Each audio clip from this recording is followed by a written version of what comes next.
When you want to turn and run from embarrassment and find the closest well-behaved dog to stand by as though it were your own, it's time to work on that bad behavior of your dog.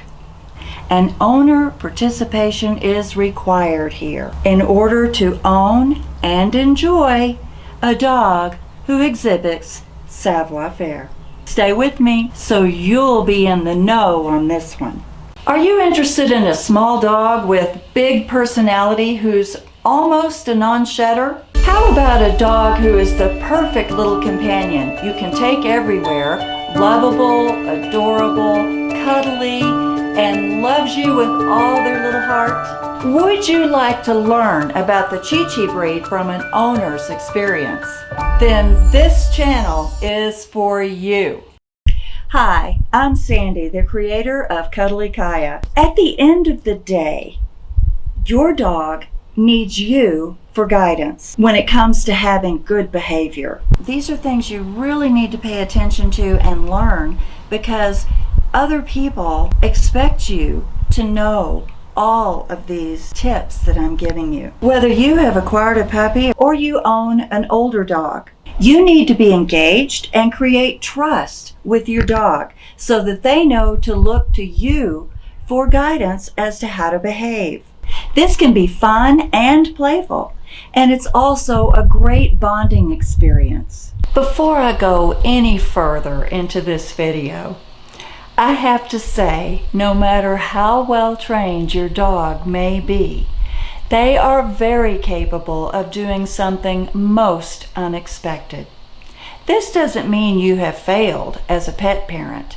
It just means dogs have personality and act outside of their training at times.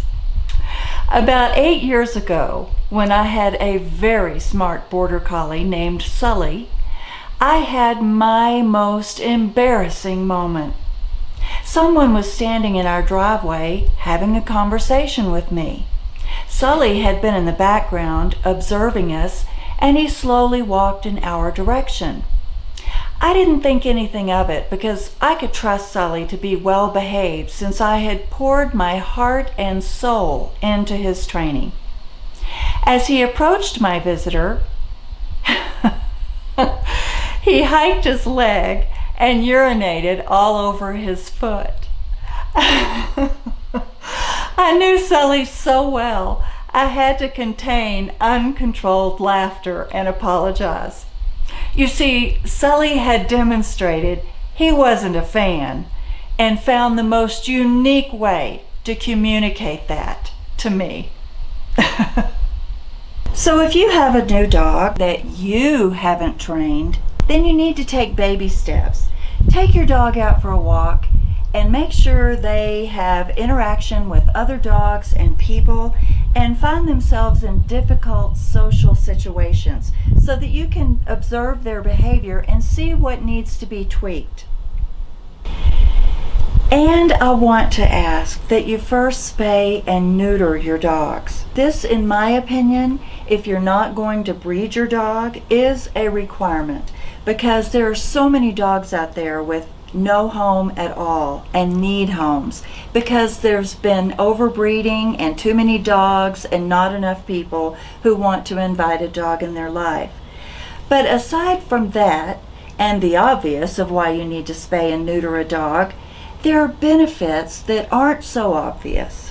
Neutering can help control unruly behaviors like tearing up furniture and destroying things, and aggressive behavior with other dogs. And spayed females are less likely to have urinary tract infections and breast tumors. And male dogs are less prone to have testicular cancer and prostate issues. And you want to keep your dog's greeting with other dogs very positive. Only allow your dog to approach the other dog if their owner has given you permission. Not all dogs are friendly. I have a friend who had a little dog, a medium-sized dog actually, that wasn't friendly and had bitten before. So when we would go on walks, her dog was always on a leash, as she would see someone coming towards her with another dog, she would have to call out loudly, "Dog not friendly, stay away," as she veered out of the path of the oncoming dog. She had found herself in so many situations where dog owners had not been careful and they had let their dog trot right up to hers and chaos followed. So always ask ahead of time. And you need to respect other pet parents and their pet. Don't allow your pet to jump up on the other owner. If your dog starts playing too rowdily, then make sure you rein your dog in and step back at least 10 feet. For instance, let visitors who come to your home initiate the greeting with your dog, because probably only you think your dog is the most gorgeous, cuddly, sweet, and incredible dog on the planet. Just in case it hasn't occurred to you, have you ever thought that maybe other people are just putting up with your dog because they like you? I have friends who are former dog owners, and they keep their distance from my dog. I don't understand it, but it happens. Maybe they're afraid they'll get dog hair on them. Or maybe they're afraid I'll thrust the dog into their lap while I go check the oven and grab something out of it before it overcooks. I don't know. But it's always best to watch your visitors' body language so that you don't make them uncomfortable with your pet. And it might just mean you need to put your fluffy, cute little friend behind a gate in another room while you're entertaining your guests.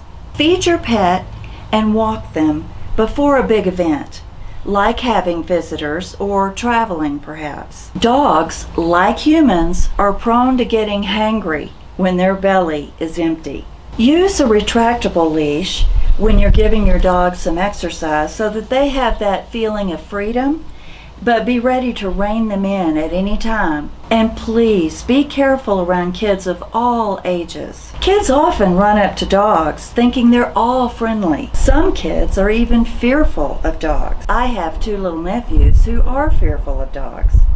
Just make sure you're in control at all times. In fact, some dog owners use a 6-foot sturdy leash, not a retractable one, to make sure that they do have the best control. And please, clean up after your dog.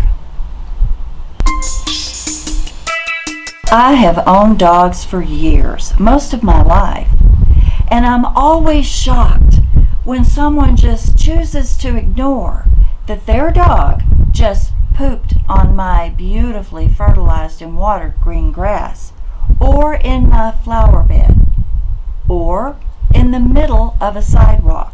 Don't be that person. Being on the phone is no excuse. There are those little puppy bag holders that you can put on your leash, and you never have a reason not to pick up after your dog. Now that's 101 information for anybody probably. We all know to do that, but some of us just don't. While you're training your dog, I want you to know that some barking is okay. We don't want to completely train our dogs not to bark, because they are hardwired to protect you. And you need to know when, say, there's somebody at the front door.